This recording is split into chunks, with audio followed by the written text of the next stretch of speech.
জ্ঞানী যারা বোঝে তারা শুধু ইশারায়। এই জন্য কোরআনে 82 জায়গায় লেখাপড়ায় 92 জায়গায় আছে লেখাপড়ার কথা। কোরআনে 92 জায়গায় আছে লেখাপড়ার কথা। আপনারা লেখাপড়ায় পিছিয়ে আছি আমরা, খারাপ সেন্স নেবেন না। আজ থেকে বহুদিন আগে আমি ওয়াজ করতে করতে বলেছিলাম, বহুদিন আগে ওয়াজ করতে করতে বলেছিলাম যে বাবা আমার গাড়ির সামনে একটা বোর্ড লাগানো আছে, দেখবেন বোর্ডটার নাম হলো ওয়ার্ল্ড হিউম্যান রাইটস কাউন্সিল, বিশ্ব মানবাধিকার পরিষদ। নিচেই লেখা আছে দেখবেন national president. World human rights কাউন্সিলের বিশ্ব মানবাধিকার পরিষদ আমি একজন ন্যাশনাল প্রেসিডেন্ট দিল্লিতে। বহুদিন আগে ওয়াজ করতে করতে বলেছিলাম, এই এলাকাতে যত ওয়াজ করেছি প্রায় জায়গায় বলেছিলাম যে আপনারা আজ রাতে ওয়াজ শুনে গিয়ে, আজকে রাতে ওয়াজ শুনে কাল সকালবেলা বাড়ি যাবেন। বাড়িতে গিয়ে আপনারা কি করবেন?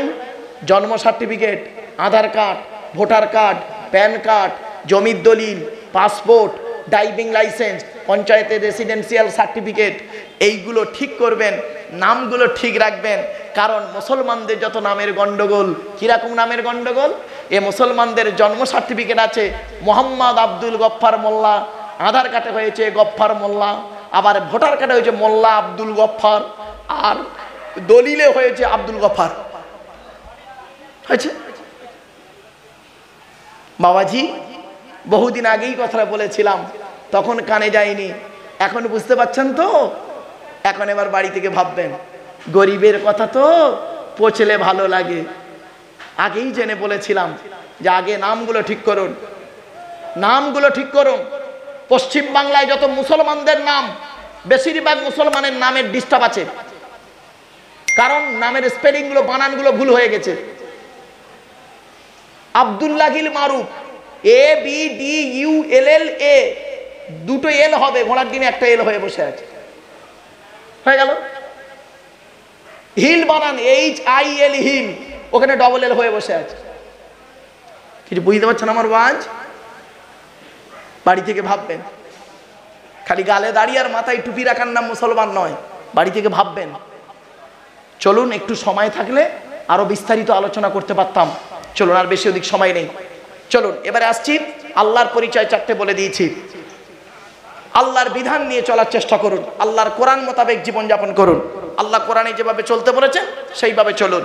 একজন পুরুষ 4 জনকে খুশি করলে জান্নাতি। কজন কজন? একজন পুরুষ 4 জনকে খুশি করলে জান্নাতি। 1 নাম্বার পুরুষ, তুমি তোমার রব আল্লাহকে খুশি করো, অর্থাৎ কোরআন মোতাবেক জীবনযাপন করো। 2 নাম্বার পুরুষ, তুমি তোমার নবীকে খুশি করো, নবীর হাদিস মোতাবেক জীবনযাপন করো, সুন্নাত মোতাবেক জীবনযাপন করো। 3 নাম্বার পুরুষ, তুমি তোমার জন্মদাতা বাপকে খুশি করো। 4 নাম্বার পুরুষ, তুমি তোমার পেটে ধরা মাকে খুশি করো। আমরা ভালো জামাই হতে পেরেছি, ভালো ছেলে হতে পারিনি। কিছু বুঝতে পারছেন আমার ওয়াজ? হ্যাঁ, ভালো জামাই হতে পেরেছি, ভালো ছেলে হতে পারিনি। আমার শ্বশুর আমাকে বলে আমার জামাই খুব ভালো, আমার শাশুড়ি আমাকে বলে আমার জামাই খুব ভালো। আর আমার বাপ কি বলে জানেন? ওই ছেলে জন্ম দিয়ে পাপ করেছি। মা কি বলে জানেন? ওই ছেলে পেটে ধরে ভুল করেছি। কেন? ছোটবেলায় যে বাম্মা কোলে তুলে দিয়ে আদরের চুমা দিল, আব্বা আব্বা বলে চুমা খেলো, সেই বাপ মা কি এমন কাজ করলেন এখন? কার মাধ্যমে, কার দ্বারাই করলেন? সেই বাপের আর মায়ের মনে আঘাত দিয়েছেন। সেই বাম্মার আপনাকে দেখে আব্বা বলে ডাকে না? বাড়ি থেকে ভাববেন, 75 বছরের বুড়ো মানুষটা যদি 50 বছরের ছেলেটাকে আব্বা বলে ডাকে, জানবেন ওই ডাকটা হলো অন্তর খুশি করা আল্লাহর আরশে আজিমের ডাক। বাড়ি থেকে ভাববেন, বাবা আমার একটু পায়ে একটু লাগছে, আমি একটু দাঁড়িয়ে বলবো, অসুবিধা হবে আপনাদের? হ্যাঁ, দরুদ শরীফ। আল্লাহুম্মা, ও বাবা,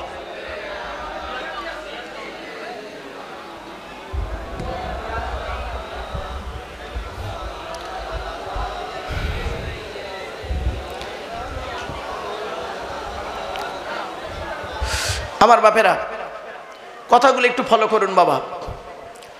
সংক্ষিপ্ত সময়ের মধ্যে, শর্ট টাইমের ভিতরে টু দি পয়েন্টের উপরে কথাগুলো বলার সুযোগ দিন। এতক্ষণে আমি আপনাদের কাছে আল্লাহর পরিচয় দিলাম সংক্ষিপ্তভাবে। এবার আসছি নবীদের পরিচয়। নবীদের পরিচয় কটা বলেছিলাম বাবা? কথা বলুন, একটু কথা বলুন একটু আপনারা। তিনটে। আল্লাহর পরিচয় কটা বললাম? চারটে। নবীদের পরিচয় তিনটে। কি কি? এক নাম্বার, যিনি নবী হবেন তার চরিত্র উত্তম হতে হবে। দুই নাম্বার, যিনি নবী হবেন তার উপরে আল্লাহর তরফ থেকে ওহী নাযিল হতে হবে। তিন নাম্বার, যিনি নবী হবেন তার দ্বারায় অলৌকিক ঘটনা ঘটতে হবে, একটা হোক বা 50টা হোক। পৃথিবীতে যত নবী এসেছেন প্রত্যেক নবীর মাধ্যমে আল্লাহ পাক 1 থেকে 50টার ভিতরে অলৌকিক ঘটনা দেখিয়েছেন। আমার নবী বিশ্ব নবী কুল কায়নাতের রাসূল রাহমাতুল লিল আলামিন মুহাম্মদ সাল্লাল্লাহু আলাইহি সাল্লামের মাধ্যমে আল্লাহ পাক পৃথিবীতে 1000-এরও বেশি মুজিজা দিয়েছেন। কটা মুজিজা জানেন? চলুন আজ নবীর পরিচয়টা আপনাদেরকে দিই। আমাদের নবীর নাম মুহাম্মদ সাল্লাল্লাহু আলাইহি সাল্লাম, তাই তো নাকি? বাহ। নবী কোন বংশে জন্মগ্রহণ করেছেন? কুরাইশ বংশে। কোন বংশে? কুরাইশ বংশে। কার নাম কুরাইশ? কার নাম কুরাইশ? একটু দয়া করে শুনে যান, তবে সুবহানাল্লাহটা জোরে বলতে হবে। পারবেন তো ইনশাআল্লাহ? ঠিক আছে, একবার তাকবীর দান তো দেখি। নারায়ে তাকবীর, নারায়ে তাকবীর, আলহামদুলিল্লাহ। চলুন, কোন বংশ বললেন? মুহাম্মাদের বাপের নাম আব্দুল্লাহ, আব্দুল্লাহর বাপের নাম আব্দুল মুত্তালিব, আব্দুল মুত্তালিবের বাপের নাম আব্দে মান্নাফ, আব্দে মান্নাফের বাপের নাম হাশেম, হাশেমের বাপের নাম কুসাই, কুসাইয়ের বাপের নাম কিলাব, কিলাবের বাপের নাম মুররা, মুরার বাপের নাম লুবাই, লুবাইয়ের বাপের নাম কাব, কাবের বাপের নাম গালিব, গালিবের বাপের নাম ফিগির, ফিগির থেকে কুরাইশ বংশ এসেছে। নবীর বাপের নাম আব্দুল্লাহ, মায়ের নাম আমিনা, দাদার নাম আব্দুল মুত্তালিব, দাদির নামটা কি? নেতিলা বিনতে খব্বাব ব্রাকেটে ফতেমা, কেউ বলেছেন সামিরা। নবীর নানার নাম হলো আব্দুল ওয়াহাব জুহরি, নবীর নানির নাম হলো বারিরা বা বাররা, নবীর দুধ মার নাম হলো হালিমা, নবীর দুধ বাপের নাম হলো হারেস, নবীর দুধ ভাইয়ের নাম আব্দুল্লাহ, নবীর বাপের নাম আব্দুল্লাহ, নবীর দুধ ভাইয়ের নাম আব্দুল্লাহ, দুটো জন এক করে ফেলবেন না। নবীর জন্ম 570 খ্রিস্টাব্দে, ইংরাজি কি মাস ছিল?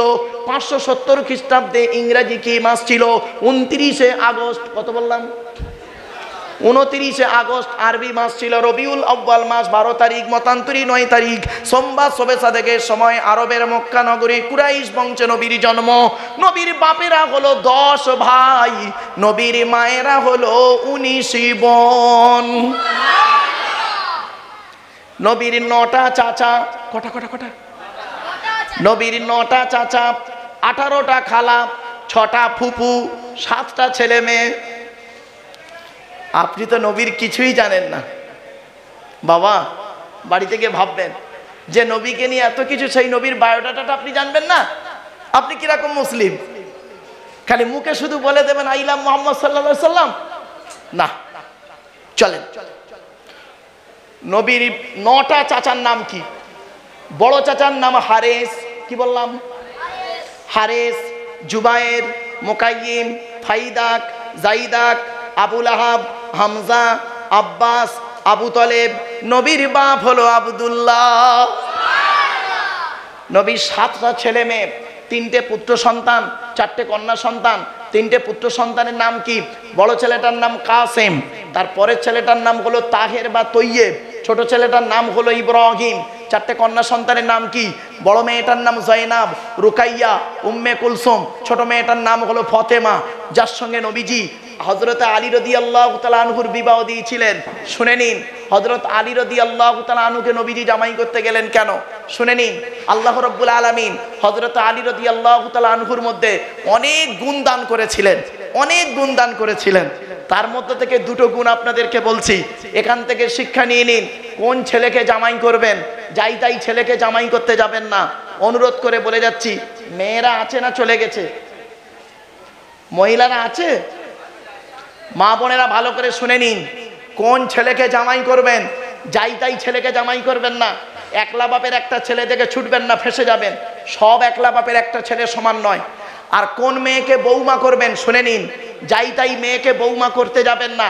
মনে রাখবেন, খালি সাদা চামড়া দেখে ছুটবেন না, সব সাদা চামড়ার মেয়ে ভালো নয়।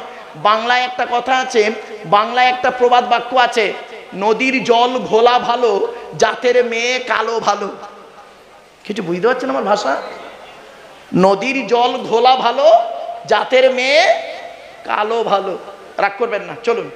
কোন ছেলেকে জামাই করবেন? যে ছেলের মধ্যে কমসে কম দুটো গুণ পাবেন।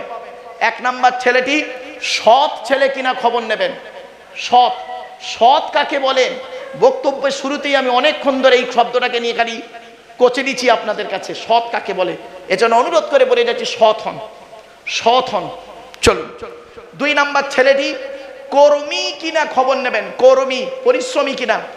ওই বাপের হোটেলে খায় এমন ছেলেকে জামাই করতে যাবেন না, ফেঁসে যাবেন। আপনার মেয়ের জীবনটাও যাবে, আপনার জীবনটা কয়লা হয়ে যাবে। কোন মেয়েকে বৌমা করবেন? এই কোরআনে আছে কোন মেয়েকে বৌমা করবেন, শুনে নিন। যে মেয়ের মধ্যে কমসে কম 6টা গুণ পাবেন। কটা কটা কটা? যে মেয়ের মধ্যে কমসে কম 6টা গুণ পাবেন, ওই মেয়েকে বৌমা করবেন, কোরআন বলছে। চলুন কোরআনের কোথায় লেখা আছে বলে দিচ্ছি।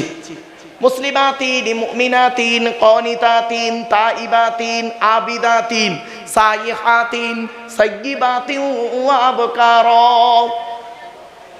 28 নম্বর পারার 19 নম্বর পৃষ্ঠার একেবারে 11 নম্বর লাইন, সূরার নাম সূরা তাহরিমের 5 নম্বর আয়াত। আল্লাহ নিজেই বলছেন। 1 নম্বর হলো মেয়েটি মুসলমান কিনা খবর নেবেন। 2 নম্বর হলো মেয়েটি মুমিনাতিন, বিশ্বাসী মেয়ে কিনা খবর নেবেন। 3 নম্বর হলো কানিতাতিন, আনুগত্যশীলা মেয়ে কিনা খবর নেবেন।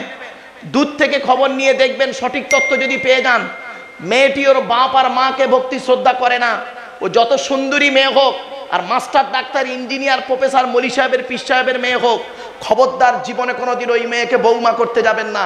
ও ওর নিজের বাম্মাকে ভক্তি শ্রদ্ধা করে না, তোমার বাম্মার পাতে সহজে এক থালা ভাত দিতে চাইবে না। বাস্তব, বাস্তবটাই বললাম, খারাপ সেন্স নেবেন না কিন্তু। এজন্য মেয়ের মায়েদেরকে আমি অনুরোধ করে বলে যাচ্ছি, মেয়ের মায়েরা শুনে নিন। মায়েরা, মেয়ের মা হয়ে আপনি ছেলের মায়ের সঙ্গে টেক্কা দিতে যাবেন না।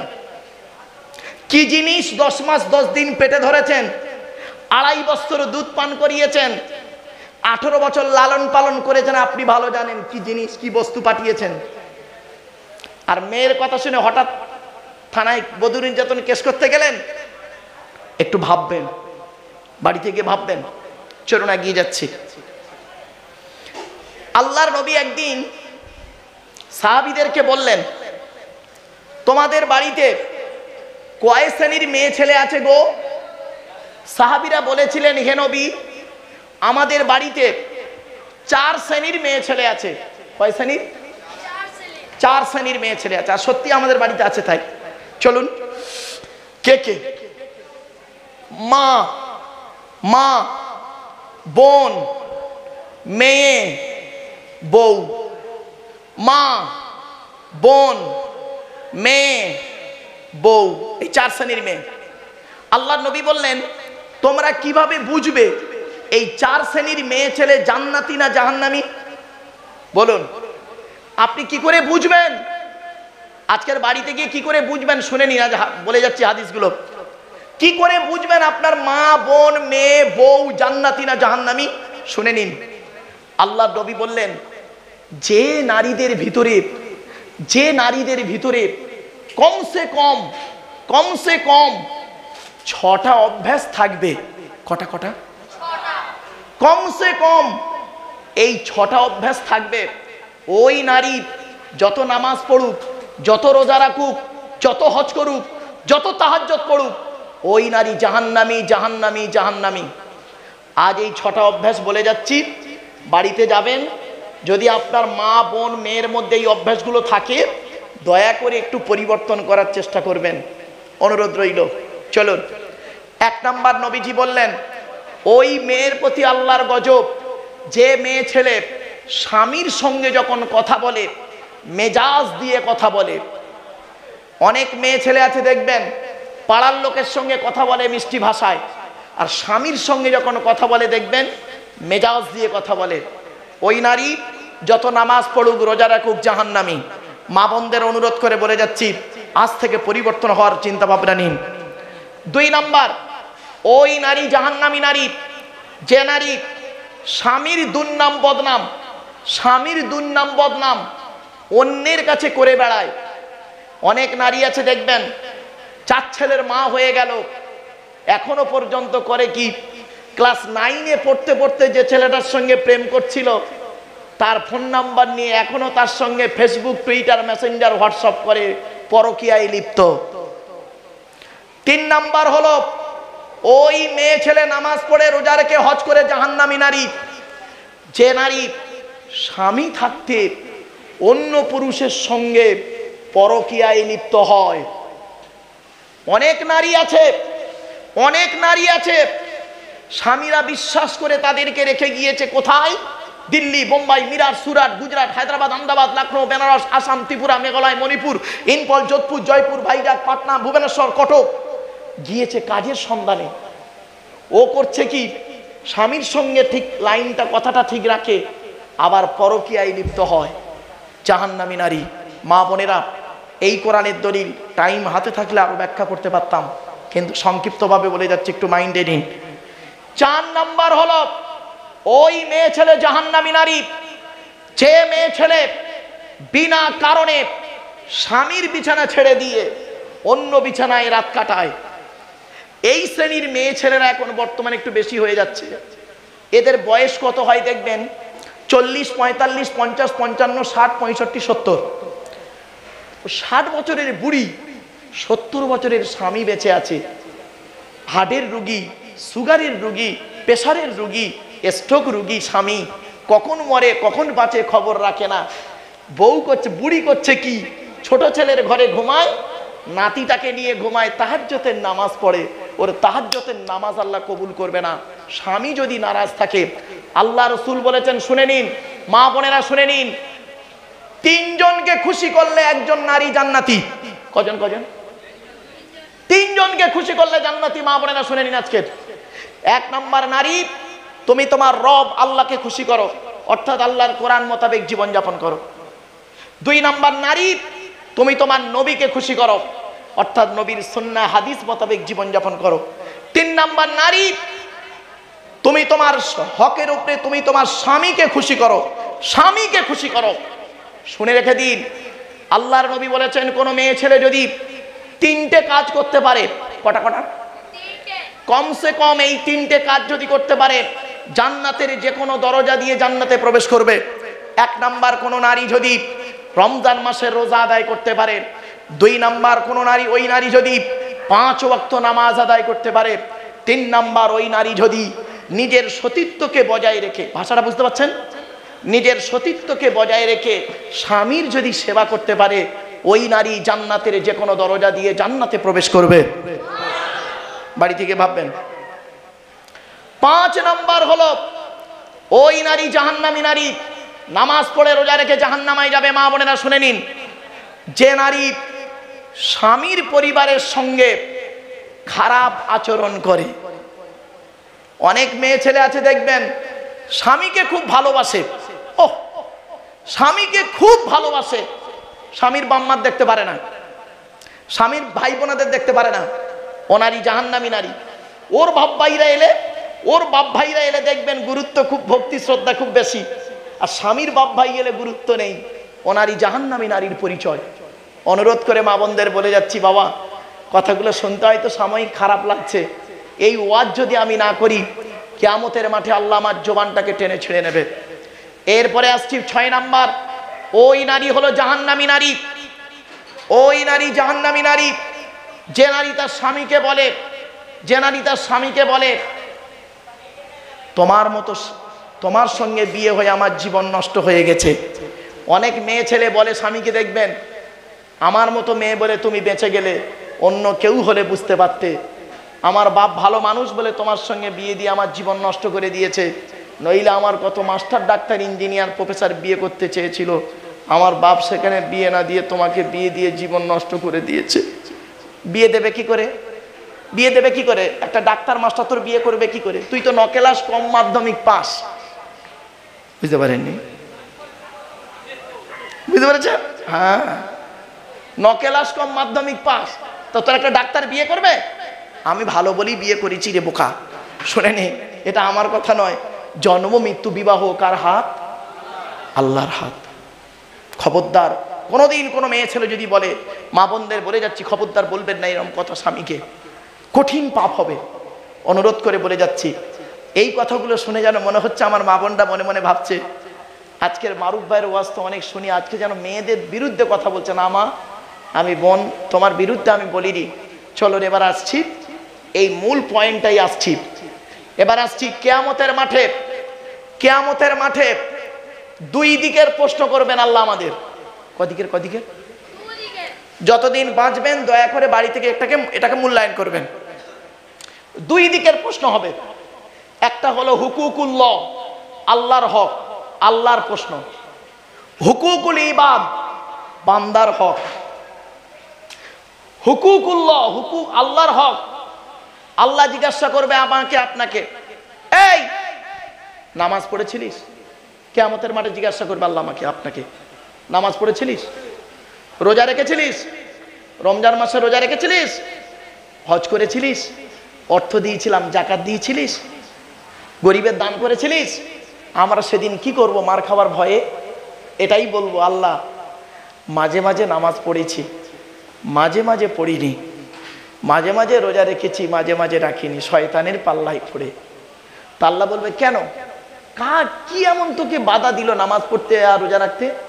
তখন আমরা আল্লাহকে বলবো, আল্লাহ এত সংসারের চাপ, এত কাজের চাপ, সময় পাইনি। তা আল্লাহ বলবে কার জন্য তুই এত কিছু করলি? মা বাপ বউ ছেলে মেয়ের মুখে অন্ন জোগানোর জন্য। আল্লাহ বলবে ওই আজ কিয়ামতের মাঠে তাদেরকে দেখতে পেয়েছিস কোনো জায়গায়?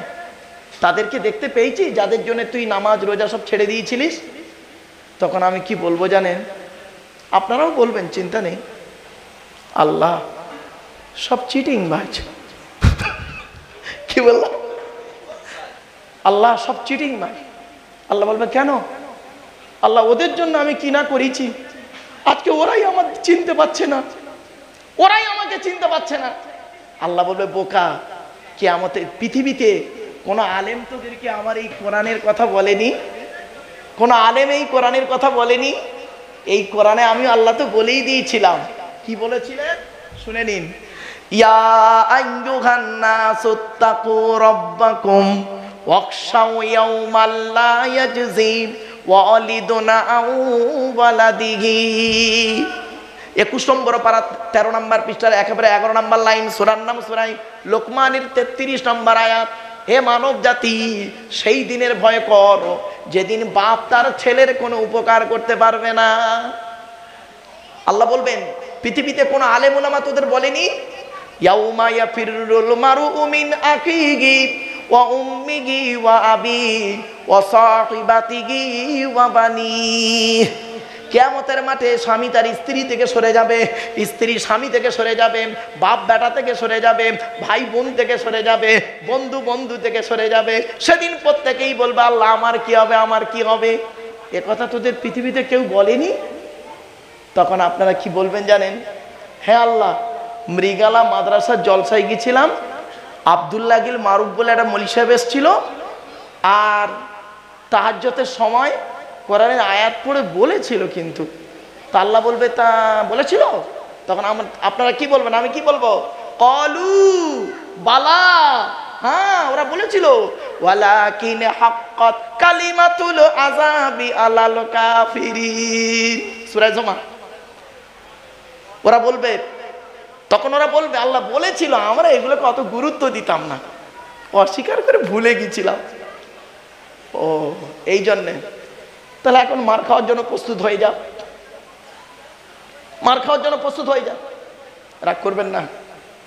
সেই দিন যদি আল্লাহ দয়ালু দয়াবান আমাদের মাফ করে তো আমরা মাফ হয়ে যাব, আর যদি দয়ালু দয়াবান যদি আমাদের মাফ না করে সব ধরা পড়ে যাব।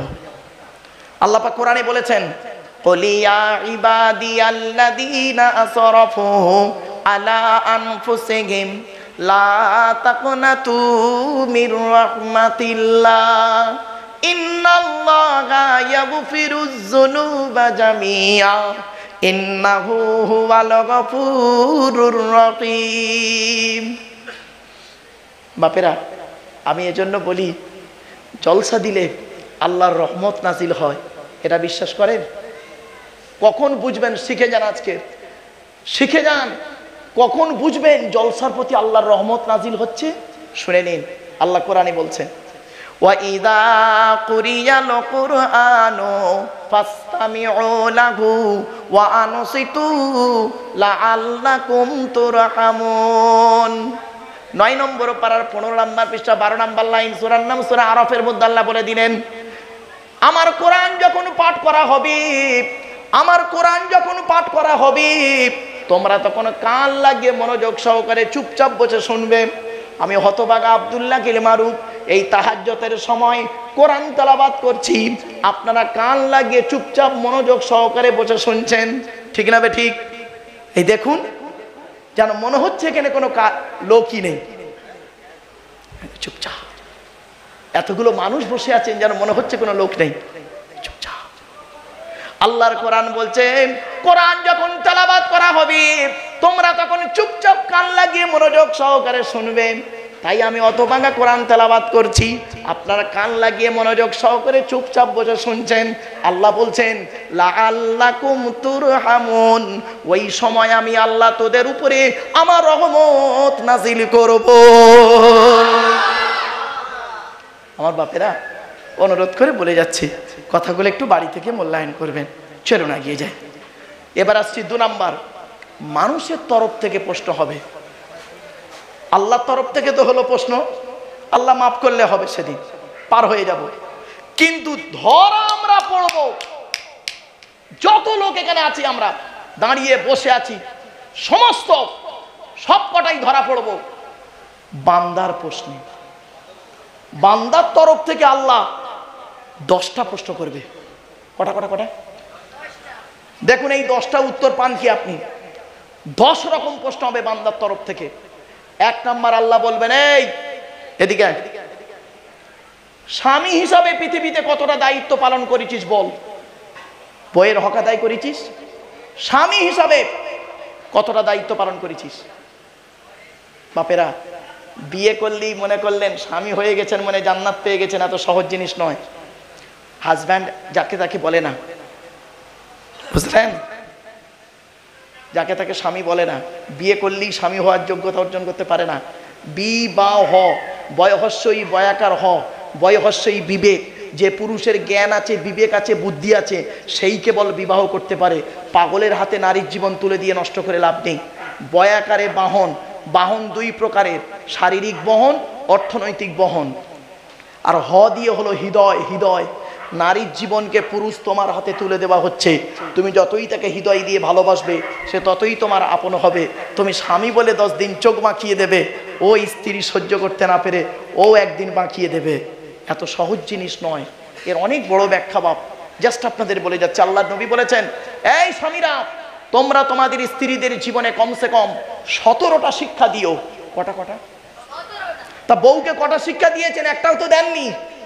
দয়া করে একটু শুনে যান, অন্তত দয়া করে একটু শুনে যান। 17টা শিক্ষা দিতে হবে কমসে কম। 1 নাম্বার, নবী বললেন, আসসালামু কাবলাল কালাম। স্বামী স্ত্রী যখন কথাবার্তা বলবে, একে অপরকে সালাম দেওয়া নেওয়া করবে, আল্লাহর রহমত, মহব্বত, ভালোবাসা আল্লাহ বাড়িয়ে দেবে। বউকে সালাম দিয়েছেন কোনোদিন? শাড়িকে সালাম দিচ্ছেন, শাড়িকে, দাদা শাড়িকে ঘন ঘন সালাম দিচ্ছেন, নিজের বউকে সালাম দিতে পারলেন না। 2 নাম্বারে নবীজি বললেন, এই স্বামীরা, তোমরা তোমাদের স্ত্রীদেরকে এই শিক্ষা দেবে, তারা যেন কোনোদিন কাবা শরীফের দিকে মুখ করে কোনোদিন থুতু যেন না ফেলে। ও নিজে পান, তেরেঙ্গা, খৈনি, গুটকা, শান্তি অশান্তি, বিমলকে কোন দিকে থুতু ফেলে তার ঠিক নেই, আর বউকে নাকি বলবে। 3 নাম্বারে নবী বললেন, তোমরা তোমাদের স্ত্রীদেরকে এই শিক্ষা দেবে, তারা যেন কোনোদিন কাবা শরীফের দিকে মুখ করে কোনোদিন যেন পেশাব পায়খানা যেন না ফেরে। 4 নাম্বারে বলা হলো, তোমরা তোমাদের স্ত্রীদেরকে এই শিক্ষা দেবে, তারা যেন কোনোদিন কাবা শরীফের পেছন ফিরে যেন পেশাব পায়খানা যেন না ফেরে। 5 নাম্বারে বলা হলো, তোমরা তোমাদের স্ত্রীদেরকে এই শিক্ষা দেবে, তারা যেন কোনোদিন গোসলখানায় পেশাব যেন না ফেরে। 6 নাম্বারে বলা হলো, তোমরা তোমাদের স্ত্রীদেরকে এই শিক্ষা দেবে, তারা যেন কোনোদিন গোসলখানায় উলঙ্গ অবস্থায় গোসল যেন না করে। 7 নাম্বারে বলা হলো, তোমরা তোমাদের স্ত্রীদেরকে এই শিক্ষা দেবে, তারা যেন কোনোদিন হাতের চুড়ি, কি বলেন, হাতের চুড়ি তারা যেন কোনোদিন 1-এর বেশি ব্যবহার যেন না করে। এই মা বোনেরা শুনে নিন, 1 হাতে 1টা চুড়ি পরবেন, এক হাতে দুটো তিনটে চারটে চুড়ি পরা নিষেধ। আল্লাহর নবী বলেছেন তোমার স্ত্রীর চুড়ির ঝুনঝুনি আওয়াজটা পরপুরুষের জন্য হলো হারাম। কোথায় আছেন আপনি? অতএব এক হাতে একটা চুড়ি পরবেন। এরপরে নবীজি বললেন তুমি তোমার স্ত্রীকে এই শিক্ষা দেবে সে যেন মাথার বালিশ, আপনারা কি বলেন, মাথার বালিশ তারা যেন কোনোদিন দুটো ব্যবহার যেন না করে। স্বামী একটা আলাদা বালিশ, স্ত্রী একটা আলাদা বালিশ। খবরদার, স্বামী স্ত্রী যখন ঘুমাবে দুটো দুটো আলাদা বালিশে মাথা রেখে ঘুমাবে না। স্বামী স্ত্রী যখন ঘুমাবে একটি মাত্র লম্বা বালিশে মাথা রেখে ঘুমাবে। স্বামী স্ত্রী যদি এক বালিশে মাথা রেখে ঘুমায় আল্লাহর রহমত, মহব্বত, ভালোবাসা আল্লাহ বাড়িয়ে দেবে। কোথায় আছেন আপনি? এখানে অনেক শ্বশুর বসে আছেন আপনারা, যারা মেয়ের বিবাহ দিয়েছেন তারা শ্বশুর হয়েছেন, তাই তো নাকি? আরে ভাই কথা বলুন না একটু। এখানে অনেক শ্বশুর বসে আছেন, আর মুহাম্মদ সাল্লাল্লাহু আলাইহি সাল্লামও শ্বশুর হয়েছিলেন, আর আপনিও শ্বশুর হয়েছেন। পার্থক্যটা কি? আসমান আর জমিন পার্থক্য। শুনে নিন, আপনি আপনার মেয়েকে বিবাহ দিয়েছেন, শ্বশুর বাড়ি যেদিন পাঠিয়েছিলেন কি কি দিয়েছিলেন আর কি বলেছিলেন? আর নবীজি তার মেয়েকে শ্বশুর বাড়ি পাঠিয়েছিলেন, কি কি দিয়েছিলেন আর কি বলেছিলেন? একটু দয়া করে শুনে যান, চমকে যাবেন। আল্লাহর নবী, আচ্ছা আগে আমাদেরটা বলি, আপনি আপনার মেয়েকে শ্বশুর বাড়ি পাঠিয়েছেন, কি দিয়েছেন? খাট, গদি, ড্রেসিং টেবিল, আলমারি, খাটের সঙ্গে দুটো ছোট ছোট মাথার বালিশ, বিশাল বড় একটা ঠ্যাং বালিশ, সাথে দিয়েছেন দাম সাজ। ঠিক না বেটি? মেয়েকে কি বলে পাঠিয়েছেন? বিয়ের দিন বিয়ে পড়ানো হলো, সব চলে গেল বরযাত্রী, একটা গাড়ি দাঁড়িয়ে আছে, মেয়ের সঙ্গে মেয়েকে নিয়ে যাবে। আপনার মেয়ে করলো কি? তার মায়ের গলা জড়িয়ে কাঁদলো, ভাই বোনের গলা জড়িয়ে কাঁদলো, অবশেষে বাপের গলা জড়িয়ে কেঁদে স্বামীর গাড়িতে উঠছে। ওটার সময় বাপ তার মেয়েকে সান্ত্বনা দিয়ে কি বলছে শুনুন, কাঁদিসনি মা, কাঁদিসনি, কাল সকাল সকাল যাচ্ছি আমরা। তুই সকালবেলা গিয়ে কি করবি? তুই তো খালি গিলতে যাবি। খারাপ সেন্স নেবেন না। আর নবীজি তার মেয়েকে কি বলেছিল দেখুন তো দেখি, নবীজি তার মেয়েকে কি বলেছিলেন চলুন দেখি। নবী মুহাম্মদ সাল্লাল্লাহু আলাইহি ওয়াসাল্লামের কলিজার টুকরা কন্যা ফাতেমাকে যখন আলীর সঙ্গে বিবাহ দিলেন, যেদিন মা ফাতেমা শ্বশুর বাড়ি যাচ্ছেন কি কি দিয়েছিলেন শুনে নিন। একটা খেজুর পাতার চ্যাটাই, একটা খেজুর পাতার চ্যাটাই, একটা কম্বল, একটা পানির কলসি, একটা জাঁতা, আর দুটো জামা, আর একটা দিয়েছিলেন একটি মাত্র চামড়ার বালিশ, একটা কম্বল, একটি চামড়ার বালিশ দিয়েছিলেন। আর কি বলেছিলেন? আপনি আপনার মেয়েকে যখন গাড়িতে তুলছিলেন কি বলেছিলেন? কাঁদিসনি মা, কাঁদিসনি, কাল সকাল সকাল যাচ্ছি।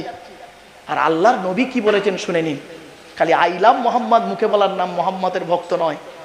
বাড়ি থেকে ভাববেন, প্র্যাকটিক্যাল করে দেখান, অনুরোধ করে বলে যাচ্ছি আপনাদেরকে। এর নবীজি মুহাম্মদ সাল্লাল্লাহু আলাইহি ওয়াসাল্লাম কলিজার টুকরা মা ফাতেমাকে কি বলছে শোনো। মা ফাতেমা যেদিন হযরত আলী রাদিয়াল্লাহু তাআলা আনহুর বাড়ি যাচ্ছেন, সেই দিন নবীজির কাছে এসে মা ফাতেমা বলছেন, আব্বাজান আপনি আমার আব্বা, আপনি আমার মা। খাদিজা আম্মাজান তো অনেকদিন আগেই মরে গেছে, তো আজ আমি স্বামীর বাড়ি যাচ্ছি। নবীজি বললেন, মা তোমার বাপ হিসেবে আজকে আমি তোমাকে একটাই কথা বলছি, একটাই কথা বলছি মা। কি আব্বা? এটা পালন করবে, যতদিন বেঁচে থাকবে পৃথিবীতে ততদিন তুমি এই আদেশটা পালন করে যাবে। কি মা? আব্বাজান আলীকে আলীকে দ্বিতীয়বার ডাকতে যেন না হয়। তার মানে এক ডাকে সাড়া দেবে।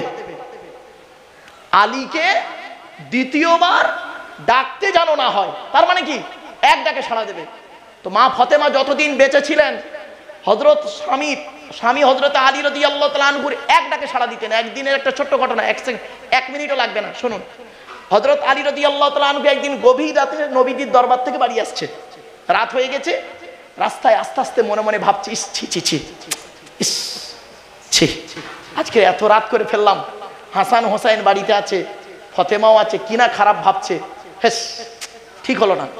বাড়ি এসছেন, আসার পরে দরজায় বালাটা আস্তে করে নাড়া দিয়ে খালি বলেছে, একবার ডেকেছে ফাতেমা, একবার ডেকেছে আস্তে করে ফাতেমা। সঙ্গে সঙ্গে মা ফাতেমা লাব্বাইক বলে দরজা খুলে দিয়েছে। সঙ্গে সঙ্গে হযরত আলী রাদিয়াল্লাহু তাআলা আনহু বলছেন, ফাতেমা একটা কথা বলি শোনো, কাল থেকে আমার জন্য তোমাকে দেরি করতে হবে না, তুমি খাওয়া দাওয়া করবে, হাসান হোসেনকে খাইয়ে তোমরা তিনজনে খেয়ে ঘুমিয়ে পড়বে। আমি রাসূলুল্লাহ দরবার থেকে যখন আসবো, এসে খাওয়া দাওয়া করে ঘুমিয়ে পড়বো। মা ফাতেমা কি উত্তর দিয়েছিলেন শুনে নিন। এই মেয়ে ছেলেরা যারা ওয়াজ শুনতে এসছো ভালো করে শুনে নাও। মা ফাতেমা সেদিন কি বলেছিল শুনে নিন। মা ফাতেমা সেদিন বলেছিলেন, এটা হলো আমার মায়ের স্বভাব, বাপের অর্ডার। মায়ের স্বভাব, বাপের অর্ডার। হযরত আলী তো অবাক, মায়ের স্বভাব মানে সেটা আবার কি, একটু খুলে বলো তো ফাতেমা। বলছে আমরা হলাম 4 বোন, জয়নাব, রুকাইয়া, উম্মে কুলসুম, আমি ছোট মেয়ে ফাতেমা। আমার মা খাদিজাকে আমি নিজে চোখে দেখেছি। আমার মা আমাদের 4 বোনকে খাইয়ে শুইয়ে দিয়ে আমার আম্মা জান করতেন কি, ঘুমানো তো দূরের কথা, খাওয়া তো দূরের কথা, যতক্ষণ না আমার আব্বা জান বাড়ি আসতেন ততক্ষণ আমি নিজে চোখে দেখেছি আমার আম্মা জান দরজা লাগিয়ে দাঁড়িয়ে দাঁড়িয়ে কোরআন তেলাওয়াত করতেন আর আল্লাহ আল্লাহ জিকির করতেন। আমার আব্বা জান যত রাত হোক একবার এসে যদি খাদিজা বলে ডাকতেন, একবার খাদিজা বলে যখন ডাকতেন, আমার আব্বা জান লাব্বাইক ইয়া রাসূলুল্লাহ বলে দরজা খুলে দিতেন। এই অভ্যাসটা আমি মায়ের থেকে শিখে নিয়েছি। আর আপনার মেয়ে কি করে? আরে আপনার বউ তো আপনার জন্য অপেক্ষা করে না, তা আপনার মেয়ে জামাইয়ের জন্য কি করে অপেক্ষা? আপনার ডাইসটাই তো খারাপ, ডাইসটাই খারাপ। বাড়ি থেকে ভাববেন। আমি এই জন্য বলেছিলাম বেশিরভাগ মেয়েদের সংসার নষ্ট হয় মেয়ের মায়ের কান ভাঙানিতে। যে মেয়ে দেখবেন বিয়ের পরে স্বামীর কথার গুরুত্ব না দিয়ে ওর বাম্মার কথার গুরুত্ব দেয়, ওই মেয়ে হলো জাহান্নামী নারী। অনেক মেয়ে ছেলে আছে দেখবেন স্বামীর কথার গুরুত্ব নেই, ওর বাপ যেটা বলে মা যেটা বলে সেটাই ওঠে আর বসে, বাপ ভাইয়ের কথাই ওঠে বসে, ও নারী জাহান্নামী নারী। অনেক জামাই আছে বধূ নির্যাতন কেসের ভয়ে বইয়ের কথায় নত হয়ে চলি, কিছু করার নেই, বিপদ সমস্যা। এখন তো নারী নির্যাতনের আইন আছে ভারতবর্ষে, আর যেদিন ভারতবর্ষে পুরুষ নির্যাতনের আইন হবে দেখবেন সেদিন হাজার হাজার নারী জেল খাটবে। ভুল বললাম বুঝি না বাবা?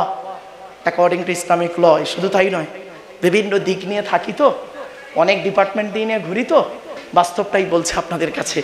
শর্ট টাইমের ভিতরে আরো অনেক আলোচনা ভাব, বেশি আর লম্বা চওড়া করলাম না। 12টা বেজে গেছে, আমার তো 2 ঘন্টা কখন হয়ে গেছে না, বক্তা এসে গেছে। ওরে বাবা, আবার কালেকশন করতে হবে একটু। আচ্ছা যাক, শোনেন, এই 10টা ভাগ বলে দিই অন্তত। পুরুষদের 10টা গুণ শুনে যান অন্তত। পুরুষদের কমসে কম কটা জিজ্ঞাসা হবে? জোরে বলুন। 10টা। এই 10টার বাইরে কে আছে একটু হাত তুলে দেখাবেন আজকে, শুনে নিন। আর রেকর্ডিং করলে ভালো করে রেকর্ডিং করে এই 10টা কি। 1 নাম্বার, আপনাকে কিয়ামতের মাঠে আল্লাহ ধরবে, স্বামী হিসাবে স্ত্রীর কতটা দায়িত্ব পালন করেছো। 2 নাম্বার, পিতা হিসাবে ছেলে মেয়ের দায়িত্ব কতটা পালন করেছো। এক একটার ব্যাখ্যা যদি করি অনেক লম্বা বাপ। 3 নাম্বার, ছেলে হিসাবে বাম্মার কতটা হক আদায় করেছো। মাকে ভাত দেয় না, শাশুড়ির হজে নিয়ে যাচ্ছে জামাই। কত ভালো জামাই, মার ভাত দেয় না, শাশুড়ির হজে নিয়ে যাচ্ছে। তাই শাশুড়ি আবার পাড়ার লোকেদের বলতেছে, আমার জামাই কত ভালো, কলিজার টুকরা আমার। ছোট লোক শাশুড়ি তো, ছোট লোক শাশুড়ি। শুনে নিন, কি করে বুঝবেন আপনার শাশুড়ি ছোট লোক ঘরের মেয়ে? কি করে বুঝবেন শুনে নিন। একটা টেস্ট করবেন, আজকে টেস্ট করবেন। 2টো শাড়ি কিনবেন, আপনার মায়ের শাড়িটা কিনবেন 500-1000 টাকা দামের, আর শাশুড়ির শাড়িটা কিনবেন 4000 টাকা দামের। 2টো শাড়ি দুজনকে দেবেন, আর আপনার বউকে বলবেন যে তোমার মায়ের শাড়িটা কিনেছি 4000 টাকা দামের, মার গায়ের রঙের সঙ্গে ম্যাচিং করে, আর আমার মারটা কিনেছি অত মায়ের গায়ের রং ভালো নয়, 1000 টাকা দামের এটা কিনে দিয়েছি। শুধু এইভাবেই বলবেন। আপনার স্ত্রী যদি মানুষের বাচ্চা হয়ে থাকে, যদি মানুষের চামড়া ওর গায়ে থাকে, সঙ্গে সঙ্গে স্বামীকে বলবে, কেন এটা করতে গেলেন, কেন এটা কেন করলেন? মোট তো 5000 টাকা, আমার মায়ের শাড়িটা 4000 আর শাশুড়ির শাড়িটা 1000, 5000। তা 5000 টাকা দামে 2টো শাড়ি নিতে পারতে, 2500 করে, 2500 করে, কালারটা আলাদা হতো। এই কথা যদি মুখতে বেরোয় জানবেন ও জাতের মেয়ে, ভদ্র ঘরের মেয়ে, গরিব হতে পারে, মানুষের চামড়া গায়ে আছে। আর যদি মনে করেন ওই 4000 টাকা দামের শাড়িটার কথা শুনে যদি আপনার বউ বলে আমার মা না এর থেকে আরো নরম শাড়ি পরে জানো, জানবে পুরো পাক্কা ছোট লোকের বাচ্চা।